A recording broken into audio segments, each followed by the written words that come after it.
Fala, meu povo, começando mais um Ninguém Ouve podcast. Eu sou o Mica Lopes. No programa de hoje você vai mergulhar no universo feminino com uma mulher que expande o universo feminino. Então fica aí que logo após a vinheta eu tô de volta. Valeu!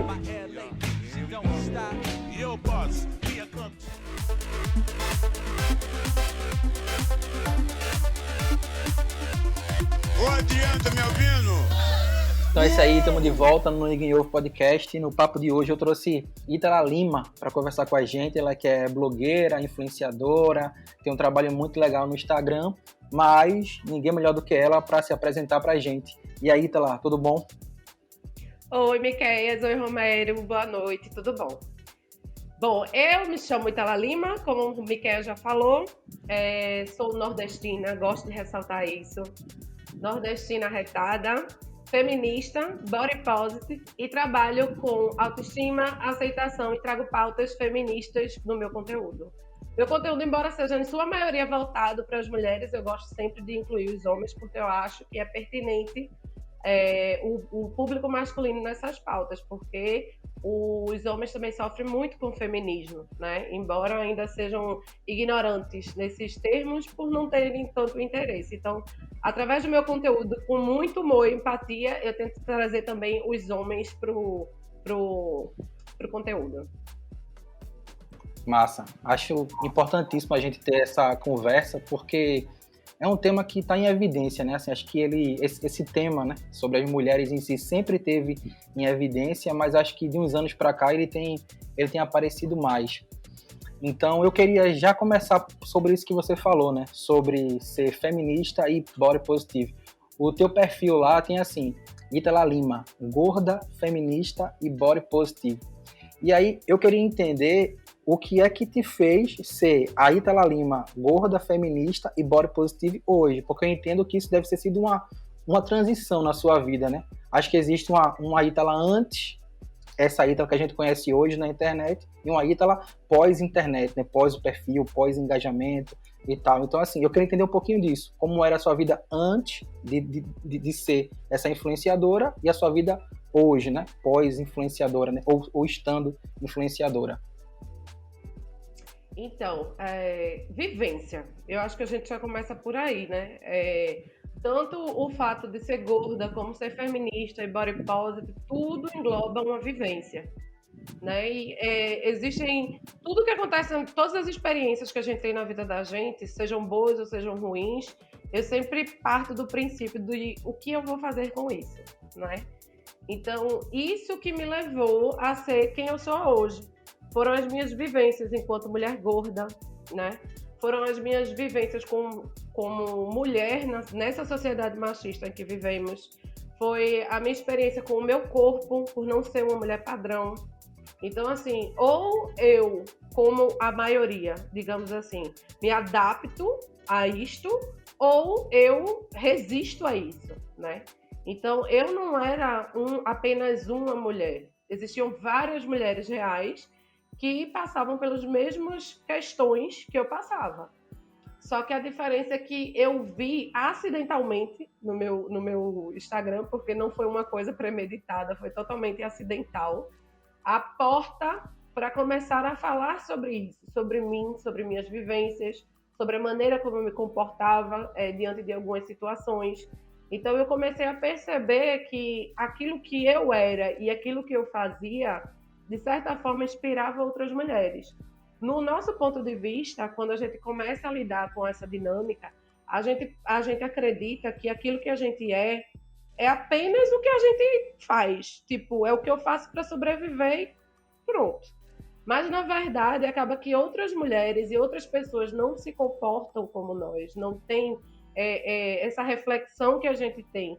Então, isso se torna um ciclo, isso cria aliados, né? Então, acabou que nesse derradeiro eu percebi a possibilidade de influenciar mulheres da maneira correta.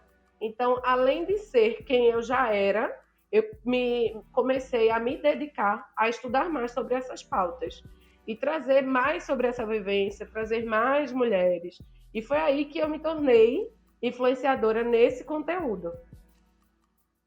Entendi. Então quer dizer que isso já era você antes, na verdade, né? Tipo, o conteúdo que tu gera, o teu perfil, ele foi como posso falar? Ele foi uma extensão da tua vida pré-internet, vamos colocar assim. Seria basicamente isso. Exatamente, exatamente. Tem muita gente que cria personas pro seu conteúdo quando ele se torna um empreendedor ou até mesmo um criador de conteúdo e etc. Só que eu não criei persona, é exatamente quem eu sou.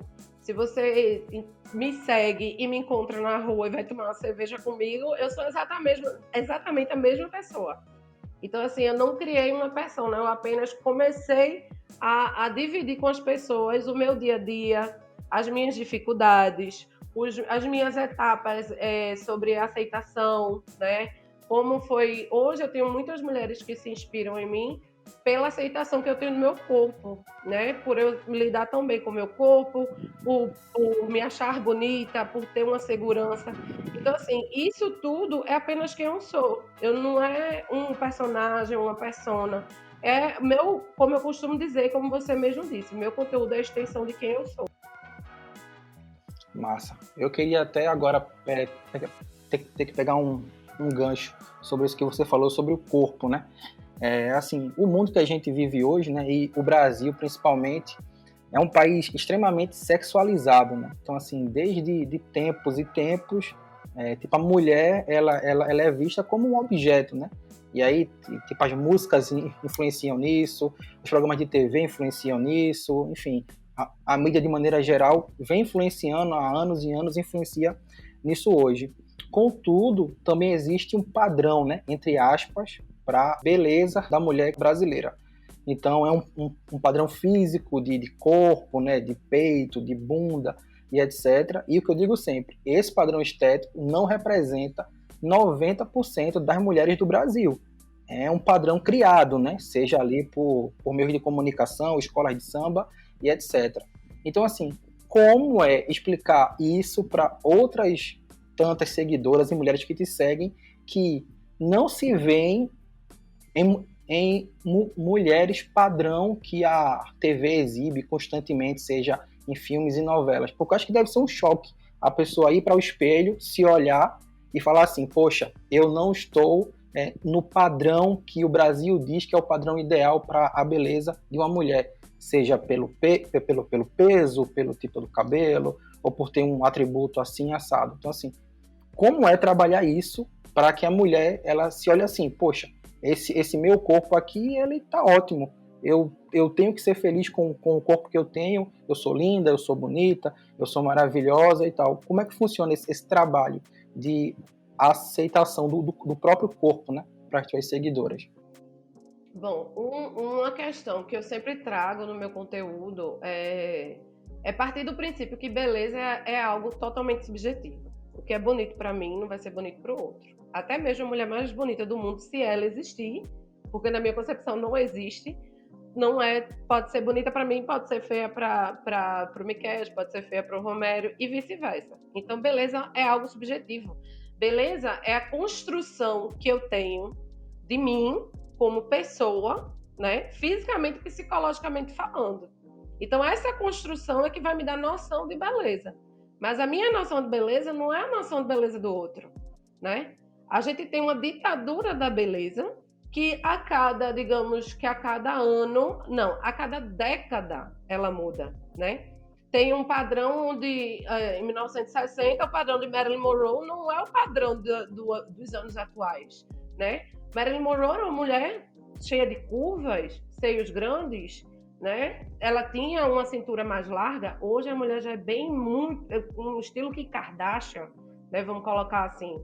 Então, assim, se a gente for analisar que o padrão de beleza muda a cada década, como é que a gente vai fazer para se adaptar a isso? Então, assim, eu costumo brincar muito. Eu digo assim, deixa todo mundo fazer harmonização facial e ficar todo mundo igual, porque aí vão vir atrás de mim, porque eu vou ser diferente. Por quê? Porque vai ficar todo mundo igual. Então, uma coisa que eu tento estimular, eu acho que a primeira coisa que tem que ser estimulada antes de falar sobre beleza, de falar sobre padrão, de falar sobre tudo, É a desconstrução do meu olhar para o que eu acho bonito ou para o que estão me ensinando a achar bonito. Existe uma diferença gritante dentro disso aí. Às vezes é a mesma questão do eu não preciso fazer uma rinoplastia, mas todo mundo me fala que eu preciso, e aí eu passo a acreditar nisso. E aí todo o conteúdo que eu consumo, eu passo a consumir ali uma rinoplastia, é observar o nariz, é comparar o meu nariz. Então, assim, como é que você está trabalhando seu olhar? Então, a partir do momento que a gente começa a trabalhar esse olhar, entendendo que beleza é algo subjetivo, a gente vai perceber que a gente tem que ter a nossa opinião sobre nós e nos definirmos baseado nisso, não na opinião do outro.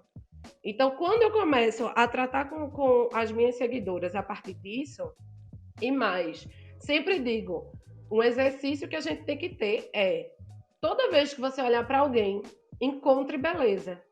Porque o que eu olho no outro é o que eu tenho em mim.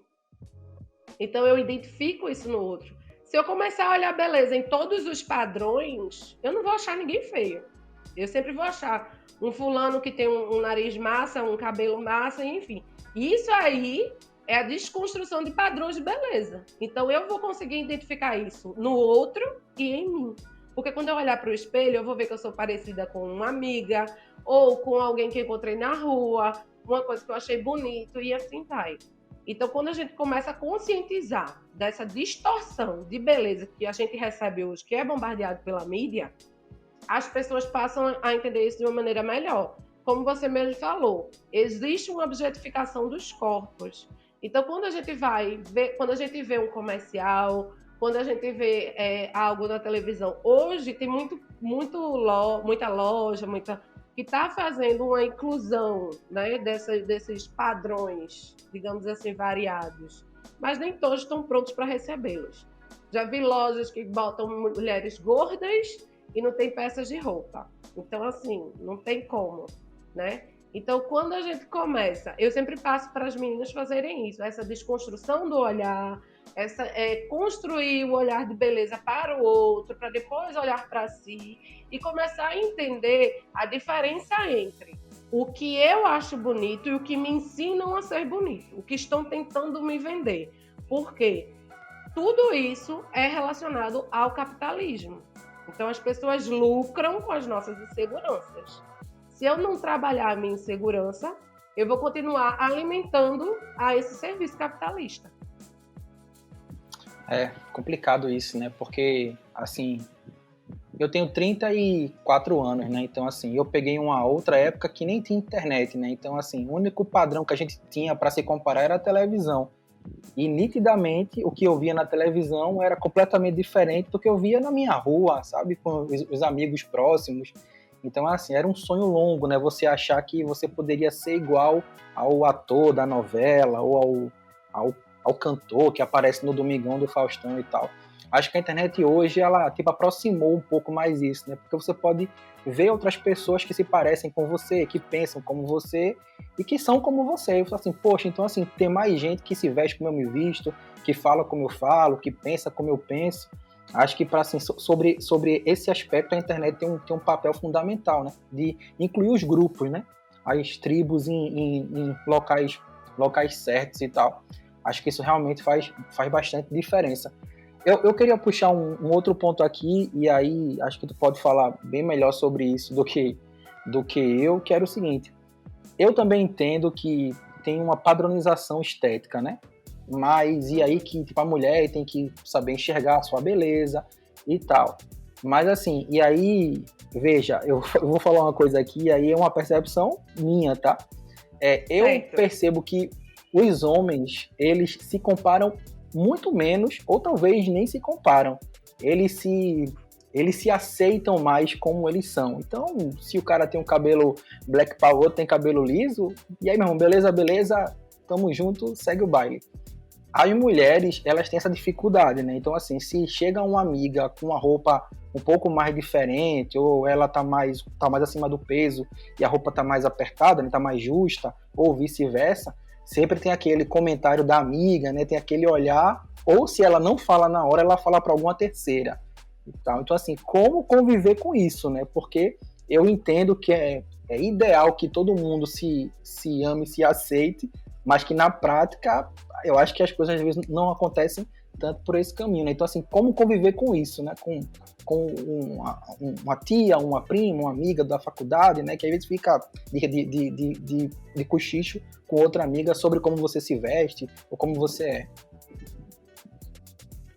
Olha, essa tua fala, ela englobou tantas questões que tu nem imagina. Vamos começar falando sobre essa questão que tu falou dos homens, que isso não rola com os homens, né? Vamos partir do princípio que quando a gente nasce menina e a gente é criada para ser uma mocinha. Que mocinha senta de perna fechada, mocinha tá sempre arrumada, mocinha não brinca na areia para não sujar a roupa, porque alguém vai ver. Então, assim, essa questão é enraizada na gente, entendeu? Aquela coisinha que a mãe faz assim, ai, não brinca na areia não, para não se sujar. Ou a roupinha da amiguinha, a amiguinha tá tão bonitinha, ó a amiguinha como é educada, nem se suja. Então, a partir disso, vai enraizando situações dentro da gente que a gente nem percebe. Quando a gente vê, já tá lá. Então, o menino, ele é criado para o mundo. Ele é criado para ele ser quem ele quiser, para ele ser um jogador de futebol, para ele ser o que ele quiser.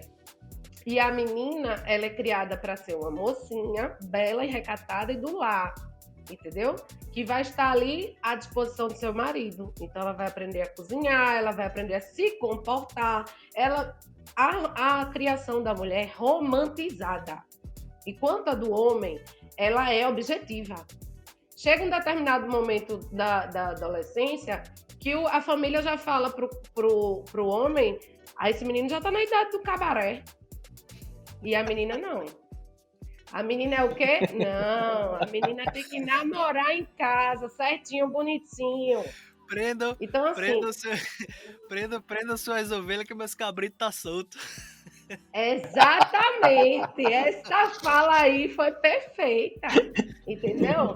Então, assim, como eu não vou ser essa mulher que você citou se eu sou instruída para isso? Se eu sou instruída para observar a roupa da minha coleguinha, se eu sou instruída para ver a maneira que eu me sento, entendeu? Então, assim, essas críticas vêm de dentro de casa já. A gente já começa a receber isso de dentro de casa.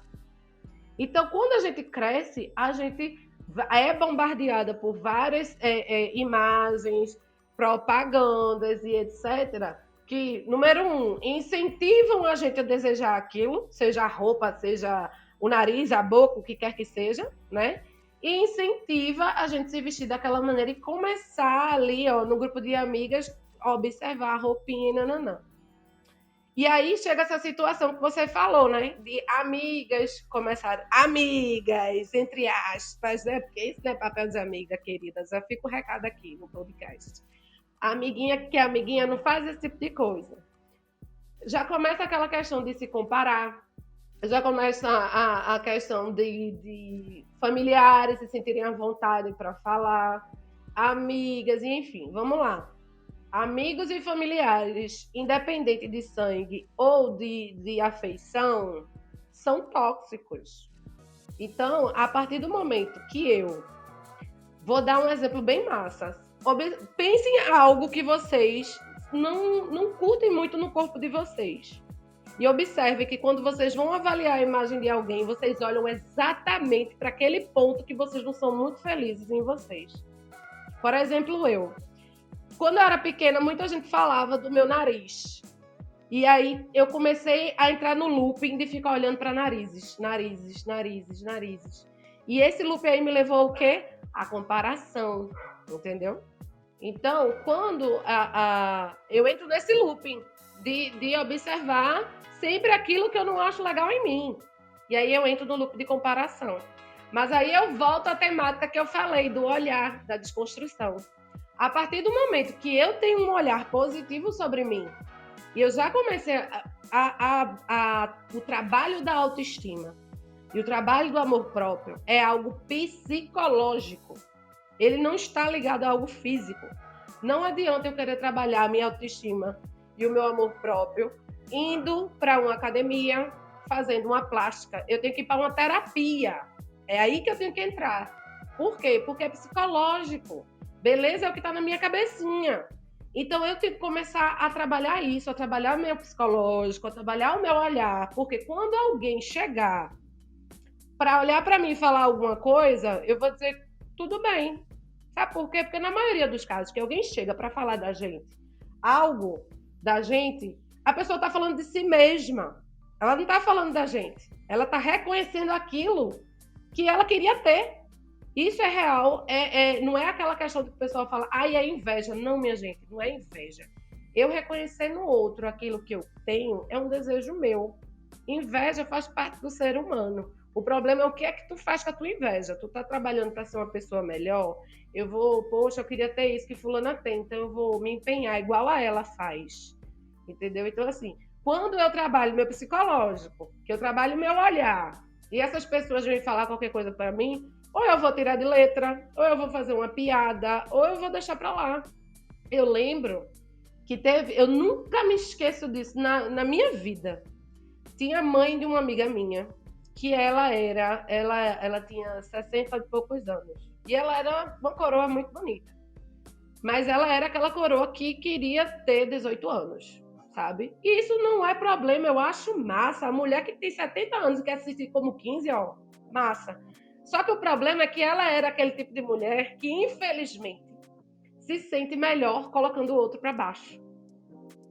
E toda vez que eu ia na casa dela, ela olhava para mim e dizia assim, poxa, Ítala, como tu engordou. Mas Ítala, como tu estás gorda. Eu tô com 60 e poucos anos e não tô com o teu corpo. Um belo dia que eu já estava saturada, ela olhou para mim e falou, Ítala, como tu estás gorda. E eu olhei para ela e disse, pelo menos eu tô nova, né? Eu posso emagrecer. Pronto, acabou-se. Foi um santo remédio. Nunca mais abriu a boca para dizer nada. Naquela altura do campeonato, eu estava tão bem com o meu corpo que ela poderia falar que eu estava uma obesa, vaca, gorda, que eu sei lá, que se botasse um vestido, eu parecia um botijão de gás. Eu não estava nem aí para ela. Eu estava bem comigo mesma. Aconteceu um negócio parecido comigo, Ítala. Uma vez eu tava no mercado, eu chamei a mulher de senhora, ela ficou com uma raiva, porque ela disse, você tá me chamando de senhora e você que é gordo. Aí eu fiquei pensando, meu irmão, diga aí, foi um feminismo invertido. Pra você ver, sabe por que eu uso no meu conteúdo a palavra gorda? Porque eu quero desmistificar a palavra gorda. Todo mundo associa a palavra gorda a uma coisa ruim. Todo mundo que me chama de gorda hoje, eu digo, sim, daí. Gordo é um estereotipo como magro, como qualquer outro. Então, assim, muitas pessoas... Eu já participei de lives que a pessoa... Quando ela ia dizer assim, Ítala é gorda... Eita, eu tô falando porque ela deixa, tá, minha gente? Ítala é gorda. Ela é gorda... Aí parei, Ítala é porque tu fala, né? Ou seja, existe um medo de usar a palavra. E aí, normalmente, quando a pessoa começa a falar, eu digo, sou gorda, isso, gorda. Por quê? Porque as pessoas têm que entender que gorda é um padrão, minha gente, não é uma ofensa. E ainda hoje tem gente que entende como ofensa. Eu vejo mulheres que, infelizmente, vendem um conteúdo de aceitação e amor próprio, nananã, e quando são chamadas de gorda, elas são gordas, e quando elas são chamadas de gordas no comentário, elas surtam. Eu digo, colega, tá fazendo errado. Porque, assim, qual o problema, sabe? Então, uma das questões que eu coloquei é isso, porque o corpo da mulher é fluido.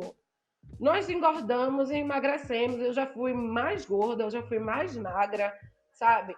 Todos os meses que a mulher vai menstruar, o corpo entra numa metamorfose ambulante, sabe? E a gente fica louca, porque vem espinha, vem hormônio, vem inchaço, vem retenção de líquido, vem TPM, vem tudo junto, sabe? E aí a gente engravida, vem outro processo louco.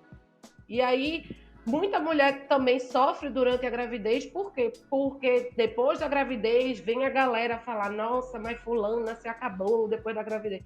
Pelo amor de Deus, a mulher acabou de ter um filho, ela gerou uma vida, tem algo mais magnífico do que isso, sabe? Então, assim, eu preciso, no meu conteúdo, conscientizar essas mulheres de não só entender que elas são foda, mas que elas têm que se comportar como foda. Vivemos numa sociedade onde as pessoas são mobilizadas pela imagem. Tá aí o Tinder que não nos deixa negar. Então, assim, se eu não passar essa imagem de que eu sou bem comigo mesma, eu sou segura, não vai adiantar de nada. Tem muita seguidora minha que eu digo para elas assim, ela fala assim, que eu não me sinto assim. Eu digo, você vai passar para todo mundo que você se sente assim. Se você não se sentir, é um problema seu. Guarda na sua cabeça que você não se sente assim. Mas você vai mostrar para todo mundo que você se sente assim. Porque a partir do momento que você se comporta como tal, as pessoas não invadem o seu limite. Total. É exatamente isso. Assim, isso se aplica para quase tudo na vida, talvez para tudo na vida, né? A pessoa tem que saber quem ela é de fato, né? E não que ela é o que os outros esperam que ela seja, sabe? Isso é importantíssimo e assim, é uma parada que eu sempre falo para todo mundo, seja onde for, assim, velho, seja quem você nasceu para ser. E não quem o mundo espera que você seja, sabe? Quem seus pais esperam que você seja, tal, assim.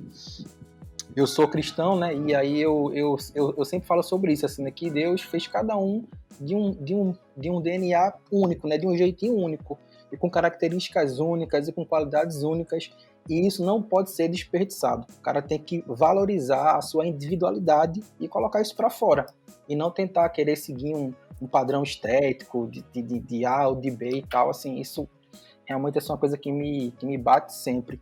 Agora, tu falou aí sobre as mulheres, né, que engravidam e que mudam o corpo e tal. E assim, uma coisa que me incomoda muito, eu tenho outros amigos, né, que têm esposas, que têm filhos, e aí a esposa, quando engravida, e aí ela tem filho, aí o corpo dela vai mudar inevitavelmente, né, e com o passar do tempo, o corpo dela muda inevitavelmente. Os caras são ultra exigentes, saca? Com a esposa. E assim, uma cobrança até injusta, né? O cara quer que a esposa esteja sempre ali em forma, vá pra academia, magérrima e tal, e ela tá com 2 filhos, o corpo dela mudou por causa da gravidez, e etc e tal. E aí, eu queria chegar num ponto, assim, qual o papel do homem sobre isso tudo? Porque é o seguinte, eu acho que o papel do cara é amar a esposa dele, ou a companheira dele, velho, pré-gravidez, pós-gravidez, com 10 filhos, com nenhum filho, porque é a pessoa que tá ali com você todos os dias, né? Então, assim, o corpo dela não vai interferir sobre isso, saca? Assim, tem que ser muito maior do que isso. Mas o que eu percebo muitas vezes não é isso. Os caras são muito, muito escrotos, né? Porque quando o corpo muda, o cara dá o passa fora, entendeu? Aí arruma coisa para fazer e fica tempo longe de casa, tal. Então, assim, qual o papel do homem sobre isso tudo, né? Sobre, assim, ser um incentivador sobre a mulher que ele tem em casa, porque também deve ser um saco. A mulher tá lá vendo o teu conteúdo, ela quer se aceitar, e o namorado dela dizendo assim, menina, esquece isso, emagrece, vai pra academia, compra não sei o que, toma Herbalife, terené, enchendo o saco dela, saca? Então, assim, qual o papel do homem sobre isso tudo? Eita, essa pergunta, é um peso essa pergunta que você não tem noção. Porque, assim, quando a gente fala sobre o homem, a gente tá entrando numa temática muito profunda, certo? Porque é algo, do machismo. O homem, ele é, digamos que 90%, né? Uma coisa que, assim, sempre levanta aquela coisa, sempre tem alguém, aliás, algum homem que vai dizer assim, nesse momento que está escutando esse podcast, vai dizer assim, eu não. E aí eu digo, meu amigo, se não for falando com você, só escuta. Porque o homem tem essa mania de, eu não sei o quê. Na maioria das vezes ele sabe? Tem isso. E 90% dos homens, eles são movidos pelo ego. A gente já começa aí na adolescência, quando ele começa a medir o tamanho do jubileu. Vamos dizer assim, para não ficar tão feio. Quem tem o jubileu maior? Vamos lá, vamos ver. Aí começa com essa palhaçada. Aí quem tem o jubileu maior já humilha o que tem pequeno. E começa aí. Aí você chega na fase da adolescência e começa aquela palhaçada de quem é que vai pegar a descolada da sala. Sempre tem, né? A menina mais bonita da sala. Já percebeu que a menina mais bonita da sala só se torna a menina mais bonita da sala depois que todos os meninos definem isso? E aí eles começam entre si tentar alcançá-la?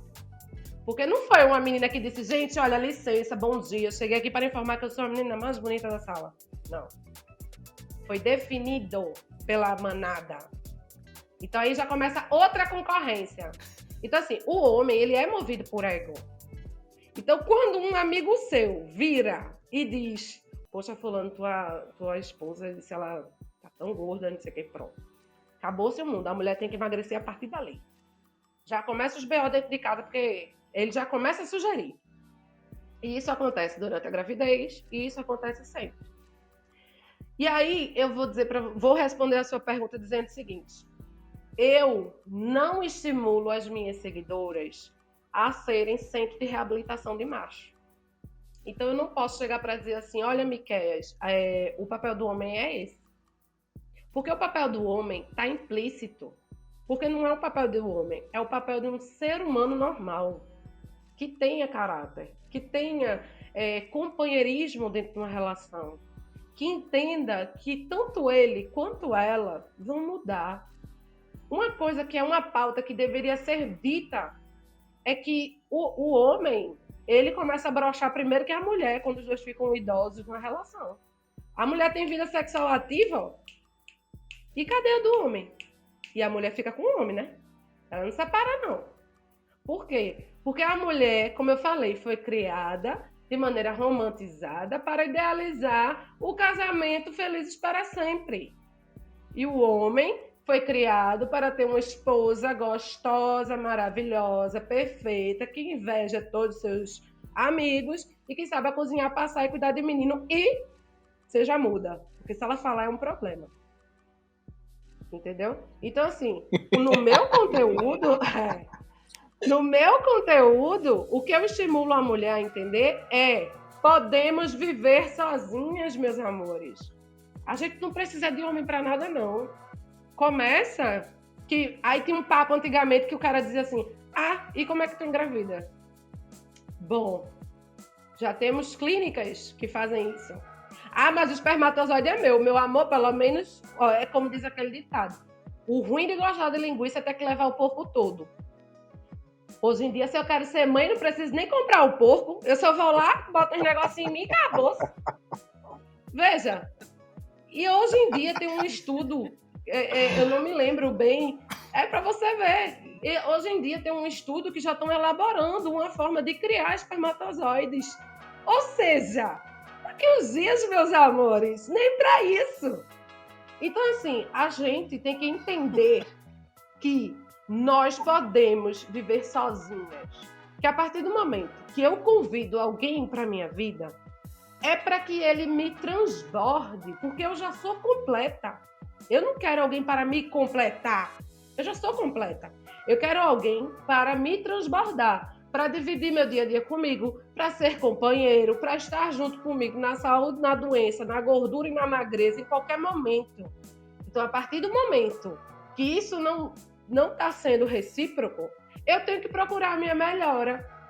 E aí vem aquela história do, mas eu gosto dele, meu amor, você gosta mais dele ou de você?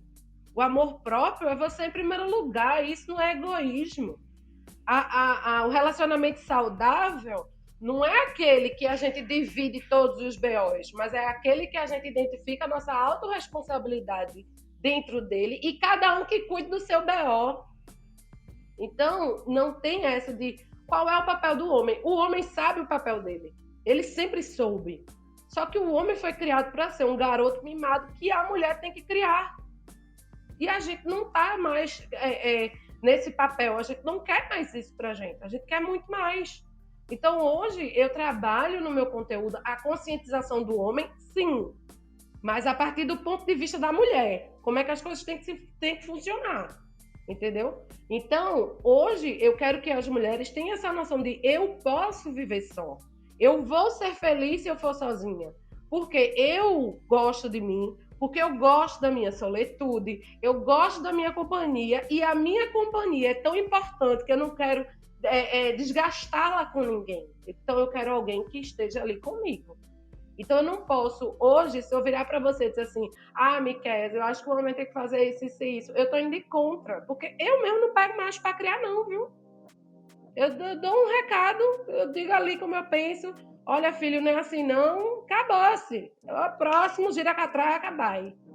Porque é aquela coisa, eu sofro para esquecer, meu filho, mas eu não sofro numa relação não, viu? Não tenho nem tempo para isso. Eu só gasto meu tempo aquele pra negócio, ficar rica. Né? Mas para ficar... É aquele negócio, né? Você não vai me fazer feliz não, que eu já vim feliz de casa, né? Exatamente, minha gente. Meu último relacionamento, ele nem começou. Sabe por quê? Porque num dado momento ele virou pra mim e disse assim, a gente vai namorar, mas eu vou pagar uma academia pra tu. Aí eu, oi meu anjo, como é? Aí ele fez, eu digo, faz o seguinte, paga a psicóloga com esse dinheiro e vaza. Tá doido, menino, que eu vou querer ninguém que mal chegou na minha vida, já quer mandar no meu corpo? Não, meu amor, não, quero não, essas coisas pra mim não, viu? Agora, deixa eu só fazer aqui o papel do advogado do diabo aqui numa pergunta. Tu falou aí, né, que a mulher ela tem que aprender a viver só, né? De que ela pode viver só e tal. A minha pergunta seria o seguinte: se isso talvez não cause em algumas das pessoas que te escutam uma certa repulsa a ter um relacionamento.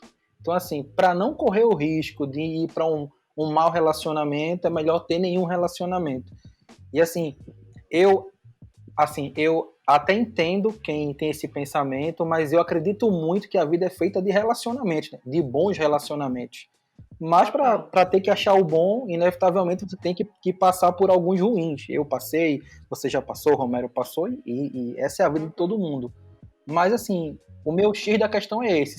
Se esse negócio de, vamos ser só, você pode viver só, beleza, pode, mas se isso talvez não cause em algumas seguidoras esse pensamento assim, velho, então é o seguinte, eu não quero nem saber mais de viver com ninguém ou de me relacionar com alguém. É melhor ficar só e ponto final. Se isso aí talvez não seja um problema, né, para essas pessoas. Não sei. Então, partindo dessa ideia, eu já posso começar dizendo que se está surtindo esse efeito, está consumindo o conteúdo errado. Por quê? O problema é que essas comunicações em redes sociais gera muito esses exageros, né? Quando a gente, por exemplo, no feminismo, a gente tem aquele termo de dizer que todo homem é um estuprador em potencial. E aí, pronto. A feminista odeia os homens. Meu Deus, não sei o que, começa aquele BO, né? E os homens já começam a se defender, eu não sou um estuprador, não sei o que. Por quê? O que a gente quer dizer com essa frase? Se eu estou numa rua escura e olho para trás e vejo uma mulher, eu fico tranquila. Agora, se eu olho para trás e vejo um homem, pronto, eu fico desesperada. Então, essa frase, ela quer demonstrar esse medo que nós mulheres temos dos homens. Os homens se tornam armas para a gente, entendeu? Então, a mesma coisa é quando eu digo que a mulher tem que aprender que ela pode viver sozinha. Eu não estou dizendo que a mulher deve viver sozinha. Estou dizendo que ela tem que aprender. Por quê? Porque nós fomos ensinadas que nós precisamos ter alguém. A gente foi criada de uma maneira romantizada de que a mulher precisa casar. Aliás, ela precisa conhecer o grande amor da vida dela, onde ela vai ter a sua primeira e belíssima relação sexual. E aí eles vão viver felizes para sempre. Até ter a criança e o cara não quiser trocar a fralda. Pronto. Aí desanda o babado. Então, assim, a mulher tem que entender que ela não precisa de homem. Em 1960, 1970, uma mulher que não tinha um marido era chamada de quê? De sirigaita, mulher da vida e etc. Ai de uma mulher que se separasse naquela época, porque era desonra para a família. Ou seja, a mulher ainda carregava a honra da família nas costas. Então ela era fadada num casamento infeliz porque ela tinha que sustentar aquele casamento. Então é uma questão histórica, onde a gente tem várias mulheres que Chega um determinado momento, a gente começa a se questionar. Primeira coisa que a gente começa a se questionar, quando eu vou dar meu primeiro beijo? Por que eu ainda não dei meu primeiro beijo? Quando que eu vou perder a virgindade? Com quem vai ser? Como é que vai ser? Já tá na hora de eu casar. Eita, já tá na hora de eu ter filho. Então, assim, parece que é um padrão. Então, aquela mulher que diz que não quer ter filho é criticada. Aquela mulher que não quer casar... Eu, desde pequena, desde novinha, perguntava, tu quer casar? Eu dizia, não. Ai, tu não pensa não em casar, uma festa, um vestido? Não, eu acho ridículo. Eu era criança, eu já dizia isso. Então, todo mundo ficava, oh, meu Deus, ela diz isso. Então, assim, eu sentia isso na pele. Então, hoje é que a gente quer estimular que a mulher entenda que ela pode viver sozinha. Sim, por quê? Porque ela tem que entender que ela se basta. Ela entender que ela não precisa de metade de laranja, porque ela já é inteira. Como diz o ditado, ela só precisa de alguém que chupe bem. Então, acabou. É simples. A partir do momento que a seguidora entende isso... Então, a partir do momento que uma seguidora entende isso, acabou-se. Ela vai ditar os próximos relacionamentos dela. Ela vai saber o que é saudável num relacionamento e o que não é saudável. O que ela aceita e o que ela não aceita. Por quê? Porque ela é completa. Então, ela não precisa daquilo. E aí, a possibilidade de você, quando se torna uma mulher segura de si, completa, gosta de si, gosta da sua companhia, da sua solitude, a tendência é que você encontre alguém, mas que você não dependa dessa pessoa. Se essa pessoa chegar para você e disser que vai embora, você vai dizer, tudo bem, tchau, vida te segue. Você não vai ficar, ai meu Deus, perdi o grande amor da minha vida, eu tenho que resgatar esse homem, eu vou, sei lá, vou fazer uma mandiga, vou dar chá de calcinha, vou pagar, sabe? Não vai ter isso. Você simplesmente vai gritar, próximo, acabou. Eu tô morrendo de rir, velho. Meu Deus do céu. É porque eu não quero nem botar muita risada aqui, porque senão ninguém te escuta. Mas, velho, eu tô morrendo de rir aqui. Muito bom, velho. Meu irmão, muito massa, muito massa. Assim, era um papo que eu já queria ter, assim, faz tempo aqui no podcast aí, Romero, mas tinha que ser com a pessoa certa, né? Não dá pra gente falar sobre um assunto importante como esse com qualquer pessoa, né? Porque eu também entendo que tem muita gente que é curiosa, né? Que bota assim no perfil, tipo, eu sou feminista, mas não sabe nem do que se trata, na verdade, né? Acaba, tipo, acompanhando uma moda aí que acontece, tipo, repete termos e, enfim, tipo, jeito que escuta. Mas eu queria que esse tema tivesse aqui no podcast com quem entende e vive, né? O assunto. Acaba sendo bem importante. Mais vantajoso, né? Sim, sem dúvida. Ô, Ítala, eu queria agora ir para um... Olha, uma dica que eu vou lhe dar. Eu digo isso a todo mundo. Quando alguém chegar para você e dizer assim, eu sou feminista, aí você vai perguntar a ela assim, o que é que o feminismo defende? Quando ela disser assim, a igualdade entre os sexos, você vai dizer, não, meu amor, você não é feminista, não. Porque o feminismo, ele defende a equidade entre os sexos.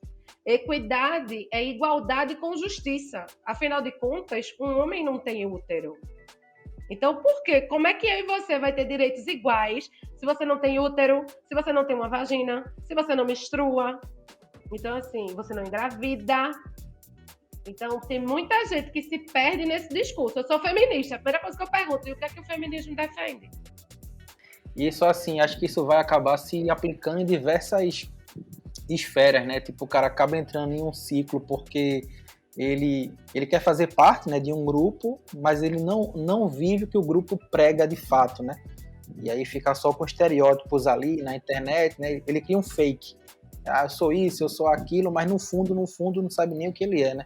Na verdade, ou quem ela é, no final.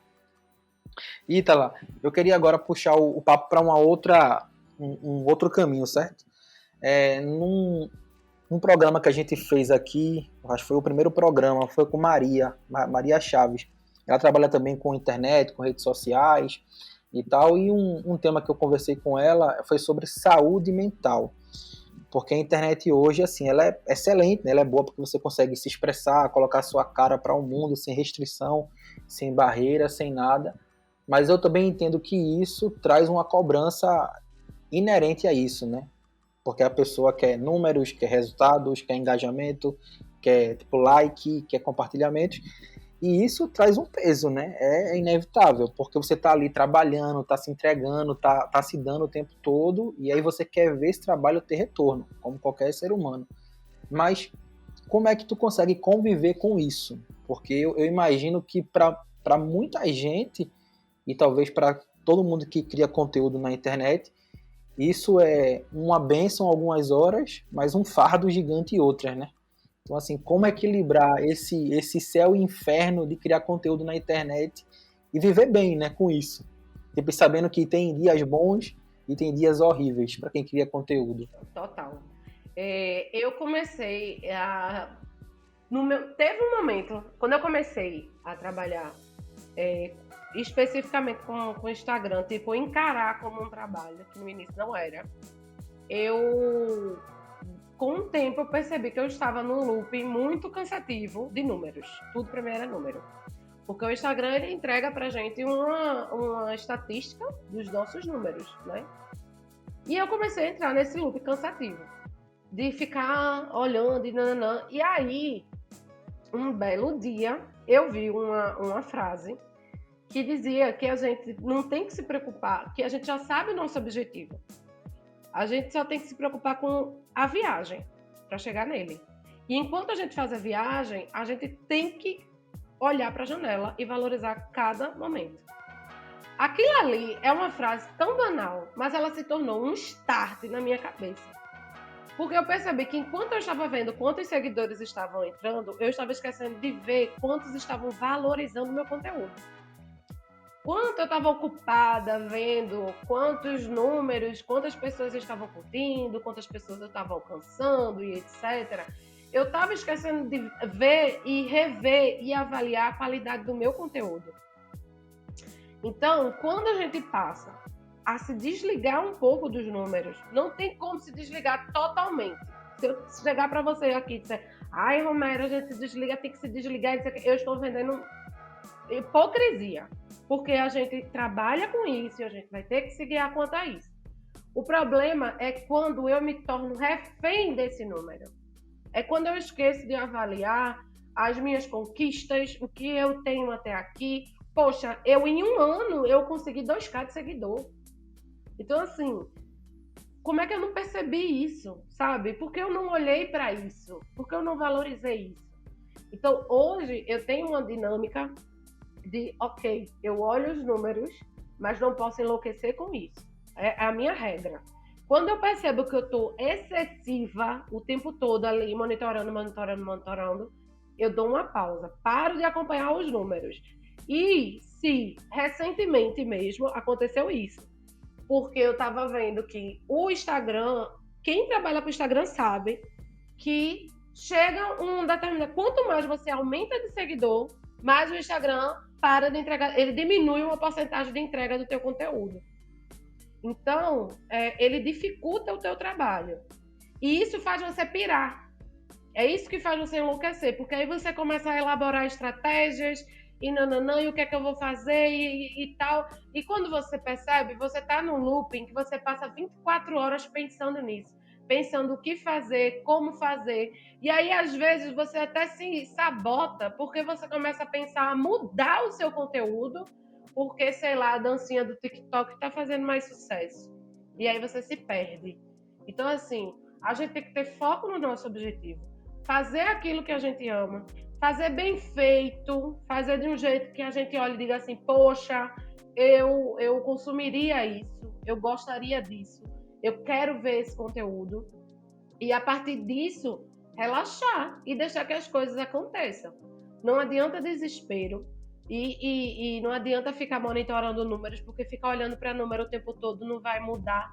Então, quando a gente começa a levar isso de uma forma mais leve, é o que eu digo a todo mundo, esquece números e se dedica ao teu trabalho, dedica a fazer o que tu gosta, dedica a fazer aquilo que você pensa. A partir do momento que eu comecei a trabalhar dessa forma, a minha cabeça melhorou bastante. E como recentemente eu passei por essa situação de me frustrar, porque o Instagram não estava entregando meu conteúdo, eu percebi que era o momento de fazer um detox, de parar e dizer assim, opa, vida real agora, vamos descansar a mente, vamos respirar, vamos repensar tudo com calma, sem se pressionar, né? Porque eu sou muito workaholic, então vamos relaxar um pouco e ponto. Porque não adianta, mas se eu me afastar da rede, o meu número vai cair e mano, teu engajamento vai estar lá. Quando tu voltar, continua o teu e esquece aquilo ali, porque aí vem uma atualização de algoritmo no Instagram, cai tudo. Ou amanhã, Deus me livre, tu atravessa a rua, morre engasgada com ervilha, não vai ser o engajamento que vai te salvar. Então não adianta. Se eu hoje penso assim, tenho que dar graças a Deus que tenho 5K de seguidores, tenho seguidores fiéis, eu tenho um Ibope massa, tem uma galera que me valoriza, tem uma galera que o que eu disser, gente, faz isso, por favor, consome isso, olha isso aqui pra mim, isso aqui é legal, a galera vai, ou seja, eu realmente influencio pessoas. Então, por que não focar em alimentar o meu rebanho, que tá ali, que tá por mim, que tá junto, pode ser 1, 2, 3, 10, 20, 100, 500 pessoas, 5K, 10K. Você tem que manter a qualidade do seu trabalho, independente do número de pessoas. Então, vou cuidar das pessoas que eu tenho aqui hoje e acabou. A partir disso, rede social é um trabalho de formiguinha. Uma pessoa vai falar para outra, que vai te enviar para outra, que vai te indicar para outra, e as coisas vão acontecendo. Então, não adianta me descabelar. Então, foi dessa forma que eu comecei a descansar a mente em relação a isso, para não enlouquecer, porque eu não posso trabalhar a saúde mental do outro se eu não trabalho a minha. E quando eu realmente vejo que não está muito bom, eu não estou bem, eu dou um detox, dou um time e depois eu volto com tudo. O negócio é não parar, não é a velocidade, é a constância. Teve uma escola que eu participei no começo do ano passado, foi o pessoal lá da Shores of Grace, né, que é uma ONG, um ministério que eles têm lá em Jaboatão, e um dos lemas deles lá é alegria na jornada. Então eles falam muito sobre isso, né, sobre que o foco não é chegar a algum lugar, é você ir até esse lugar bem, né, com felicidade, com alegria e tal. E uma outra coisa que eu digo muito, né, até já falei para Romero sobre isso, é que o pessoal enxerga tipo um milagre como um ponto final, né? Então, assim, quando a coisa acontecer é porque deu certo. Mas, velho, se por acaso o milagre for só o resultado, Deus estava onde? No percurso. Estava escondido. Então, não é sobre o ponto final, né? É sobre escrever até chegar nesse ponto. Esse é o grande lance, né, que a gente tem que aprender. Exatamente. E é muito melhor. A sensação que a gente tem é outra. Assim, quando a gente olha para trás e vê aquilo, todos os esforços da gente, vai ter algum, com perdão da palavra, filho da puta, que vai dizer que foi sorte? Mas vai ter demais. Mas a gente sabe. Como eu gosto muito dessa frase, quem vê corre, quem vê close, não vê corre. Total. É muito... Quando a gente trabalha com o Instagram, eu conto nos dedos os amigos que realmente me ajudaram. Mas eu tenho uma lista de amigos que disse, quando tu receber teu primeiro recebido, lembra de mim. Eu não vou lembrar de você, meu amigo. Você é a última pessoa que eu vou lembrar, sabe? Então, assim, é isso aí, a gente entender que tudo que a gente faz é uma pedrinha, é um degrau, que quando a gente conquistar, a gente vai olhar para trás e vai pensar, poxa, valeu a pena. Exatamente. Velho, a gente já tá aqui com quase 1 hora, né? Um pouco mais. E a gente já tá indo quase pro final do papo aqui, mas eu quis deixar aqui a cereja do bolo para o final do podcast, que é o carro-chefe lá da Ítala, é a saga. Quando eu li a primeira vez, eu tinha lido Saga do Periquito, certo? E eu achei que era alguma coisa a ver com passarinho, né? Não consegui entender.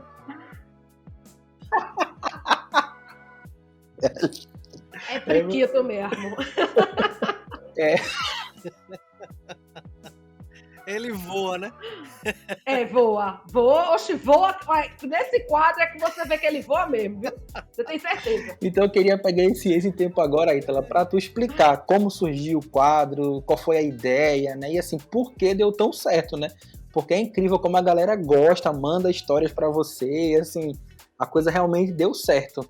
Explica aí como é que tudo começou e como é que tá sendo fazer a saga até hoje. Então, eu acho que a galera aqui no podcast já percebeu que eu sou uma pessoa que gosta de humor. Eu gosto. Eu acho que tudo se torna muito mais leve quando a gente coloca humor, né? E aí, eu fui uma pessoa que, digamos assim, eu fui um teste de metro de homem, sabe? Então, houve um dado momento, tudo começou assim, do nada, como sempre na minha vida, tudo começa do nada. Um dado momento, uma amiga minha me marcou numa tríade de marcar 5 fatos sobre você. E toda blogueira gosta de marcar aquelas coisas bonitas, né? Ai, porque de manhã eu acordo, tomo um chá, não sei o que lá. Eu digo, não, vou colocar as desgraças da minha vida. Não colocar as desgraças, aí vão só as coisas ruins. Digo, não, se é pra fazer, vamos fazer bem feito. Vou mostrar a realidade do meu povo. E aí, num desses fatos, eu comentei que eu tive 3 tentativas de namoro e que todas elas acabaram com um caso de novela. E aí, cara, mano, minha amiga achou super engraçado. Ela tinha 15k de seguidor. Hoje ela tem muito mais, ela mora em Portugal. Eu sou muito grata a ela, inclusive, porque eu digo a ela, você que me deu esse quadro. E ela achou tão engraçado que ela repostou no Instagram dela. E aí, os meus seguidores e as seguidoras dela começou, conta essas histórias, conta essas histórias, conta essas histórias. Aí eu, beleza, disse, vai, vou contar. Aí contei o primeiro que me abandonou, sumiu do nada. Aí o segundo, que eu namorei, e o nome dele nem era Carlos, minha gente. Eu namorei com o Carlos, achando que ele existia, o cara nem existia. O cara era noivo de uma outra mulher, eu só me sabia um ano depois. Vem. B.O. Carlos Fernando. Cara, e o terceiro, meu Deus, o baiano, ele, olha, eu pensei que ele ia ganhar fã-clube. Eu fiquei até com medo. Eu digo, esse miserável ainda vai ficar famoso nas minhas costas. Porque o baiano é uma história, o auge do auge. Então eu não vou dar spoiler, porque quem quiser vai ter que ir lá assistir. E aí as minhas histórias se entrelaçavam e o pessoal... E aí quando eu contei a terceira história, eu disse, bom, minha gente, acabamos por aqui, né? E contei como eu perdi minha virgindade, que foi um BO também. Contei quando minha mãe descobriu que ela baixou a Maria do bairro, só faltou morrer do coração. Olha, minha vida, ela é um drama mexicano. E aí, terminei de contar as histórias. E aí, minhas seguidoras, não, você tem que conhecer um novo embuste. Eu digo, bando de miserável. Não basta já o que eu passei, vocês ainda querem que eu conheça outra desgraça na minha vida. Não, Ítala, porque eu não vou conseguir viver sem as tuas histórias. Aí foi que eu conversando com um amigo meu, ele falou assim, Ítala, mas tu tem que entender que não é a história, é tu, é o jeito que tu fala. Tudo que tu fala é engraçado. A gente conversando contigo é gostoso, porque tu parece uma comédia ambulante. Aí eu pensei, eu digo, isso é, peraí, eu digo, pronto. Fui nos stories e disse, olha, minhas histórias acabaram. Acabou nada, né? Porque até hoje eu tenho história para contar, porque nunca parou por aí, mas tudo bem. Aí eu disse, nunca acabou. Aí eu disse, minhas histórias acabaram, mas se vocês quiserem, vocês enviam as histórias de vocês que eu conto. Em primeira pessoa, como se tivesse acontecido comigo. E eu pensei, mano, isso não vai dar certo, ninguém vai mandar nada, eu tô me iludindo. Sabe aquela sensação de quando você fala sozinha nos stories? Pronto. Quando foi, em menos de 1 hora, eu recebi 8,5. Eu disse, eu não acredito. Eu disse, caralho, em menos de 1 hora, eu tô com 8,5, velho. Aí comecei a abrir os e-mails. Mano, essas histórias, velho. Comecei a dizer, cara, eu tenho que contar. E aí comecei a contar. E o bom é que a saga, a gente começou ela de uma pegada, onde, na maioria dos casos, eram histórias de humor, eram histórias muito relacionadas a sexo e tal. E eu pensei assim, eu vou contar as histórias, e qual é o objetivo? Porque tudo no meu conteúdo ele tem que ter um objetivo. E eu pensei, qual vai ser o objetivo? Eu digo, bom, eu sou feminista, vou ali no final da história colocar uma conclusãozinha e vou falar sobre o acontecido, né? De cada história. E foi muito massa, porque cada história trouxe uma pegada. Uma hora era comportamental, outra hora era saúde da mulher, outra hora era sobre sexo, e assim foi fluindo. Só que aí eu comecei a receber histórias que às vezes meus seguidores falavam assim: eu não acho que seja muito a pegada da saga, mas eu vou te enviar. E aí, quando eu vi, era uma história de relacionamento abusivo, era uma história de... Tem uma história que foi muito interessante. Ela me mandou... Eu não esqueço dessa história, o episódio 12. É inesquecível para mim, porque ela me mandou a história e quando eu li, ela não percebeu que ela estava me contando um abuso sexual. E aí, quando eu li, eu disse, mano... Aí eu chamei ela para conversar, que eu digo, eu não posso entrar com essa pauta sem falar com ela, porque pode ter um start na cabeça dela e o mundo dessa mulher vai cair. Aí eu peguei e chamei ela para conversar, né? Eu tenho um relacionamento muito próximo com as minhas seguidoras, eu faço muita questão disso. E eu chamei ela para conversar e falei, fulano, desculpa tocar nesse assunto, mas como é? Antes de eu jogar na cara dela, olha, você viveu um abuso sexual, eu não vou entrar assim. Mano, como foi essa história pra tu? Como você se sentiu? E não. E aí ela falou que quando começou a me seguir, ela percebeu que ela sofreu ela estava num relacionamento abusivo. Aí eu disse, não, você não estava no... saga do Friqueta. Aí eu disse, se você não está num relacionamento abusivo, porque isso não é um relacionamento. Isso foi uma diversãozinha, foi numa viagem, um cara que ela pegou. E eu disse, você passou por um abuso sexual. E aí a gente conversou e ela falou, Eikla, realmente, agora eu tenho essa noção. Eu disse, você permitiu que a coisa acontecesse porque você queria se livrar, né?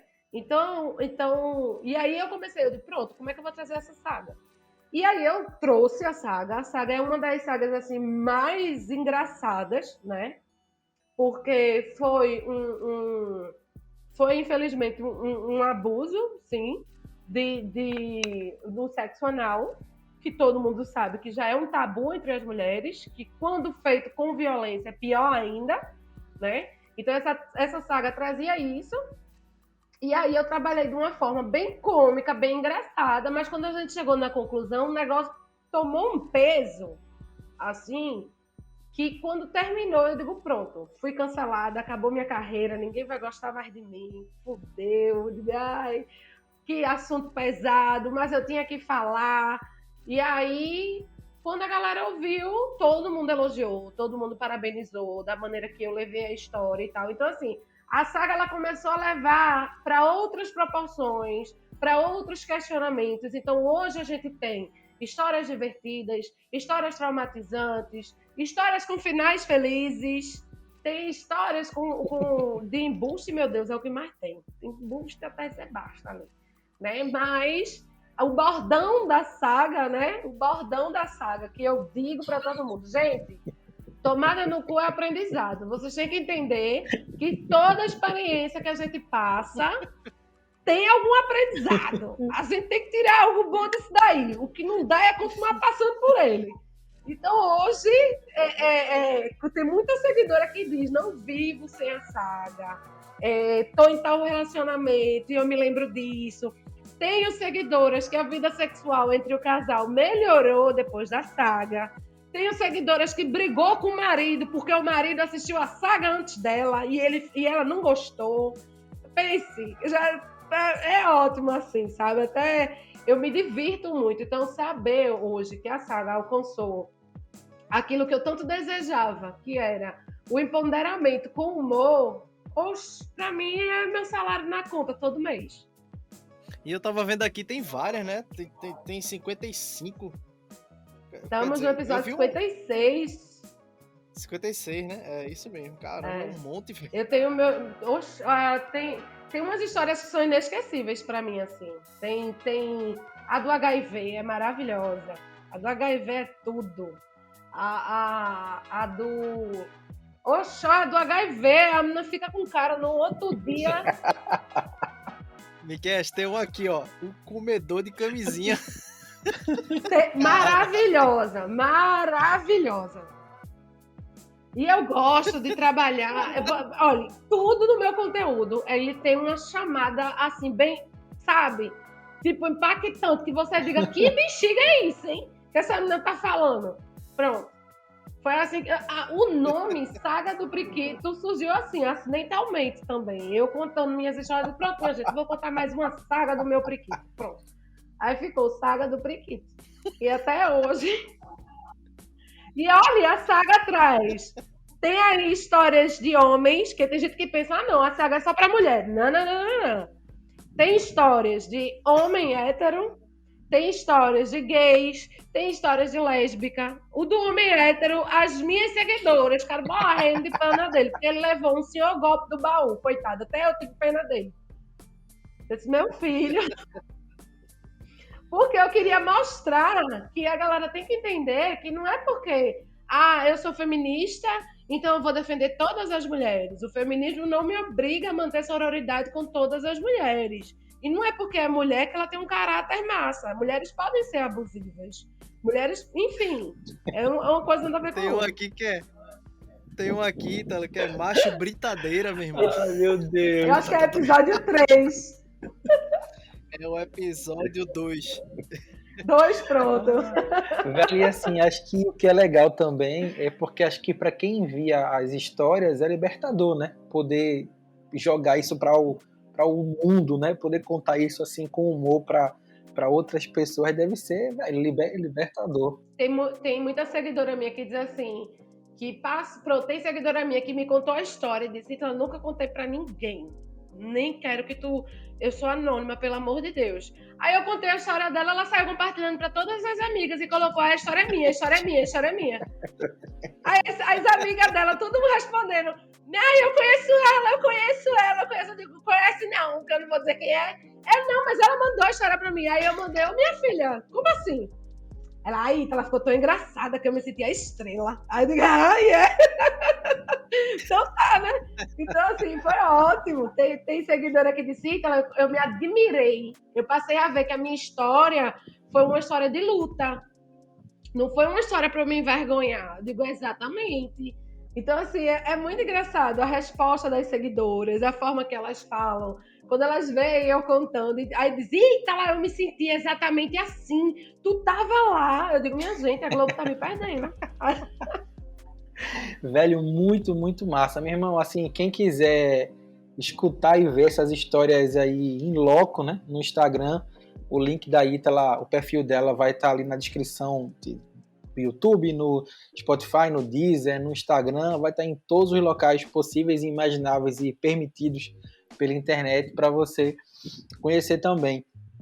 Ítala, eu queria te agradecer muito, muito pelo papo, assim, foi melhor do que eu imaginava, assim, eu já sabia que seria muito bom, mas foi muito melhor do que qualquer um de nós pudesse imaginar. Achei que, assim, a conversa foi leve, mas foi profunda, né? Foi muito informativa, foi muito interessante. Achei, assim, muito, muito, muito feliz com o resultado da conversa e acho que quem escutar vai rir muito, vai se informar muito, vai aprender muito também, assim, tem para todos os gostos aqui na conversa. Eu só sei de uma coisa, que depois dessa eu vou lavar os pratos. Acho bom. Minha gente, eu também quero agradecer, de verdade, eu amei, assim, o papo foi muito tranquilo, como o Miquel falou.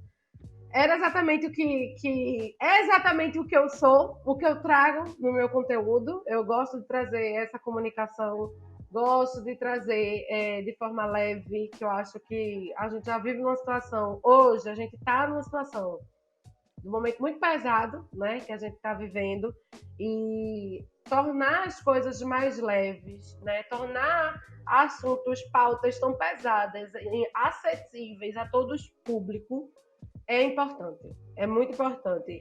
Quando eu decidi criar o meu conteúdo, a minha ideia, a primeira, assim, na minha cabeça era tornar o feminismo acessível para aquela pessoa de comunidade, como para aquela pessoa de classe A, sabe? Sem precisar usar termos e etc. É essa diversão, é essa brincadeira que a gente tem que levar a vida desse jeito, porque a vida da gente já é bem sofrida, né? Então, assim, pior ainda quando a gente leva no mau humor. Eu acho que o bom humor leva a gente abre os caminhos. Eu acho que um sorriso abre o caminho. Até quando você não conhece uma pessoa na rua e você dá um sorriso, ela devolve, é automático, é empático. Então, foi muito bom esse papo com vocês hoje. Estou muito agradecida de estar aqui, muito agradecida pelo convite. E espero que os convidados, as pessoas que ouvirem, também gostem. Massa, vão gostar, eu tenho certeza absoluta. E se você chegou até aqui, meu querido, lembra de compartilhar esse link nos teus grupos de WhatsApp, no grupo da família, manda para os amigos da faculdade. E você pode escutar a gente no Spotify, no Deezer, Google Podcast, Apple Podcast, no YouTube. Então, assim, motivo para não escutar você não tem. Você pode ouvir em qualquer lugar. Obrigado, galera. Até a próxima. Fique com Deus e valeu!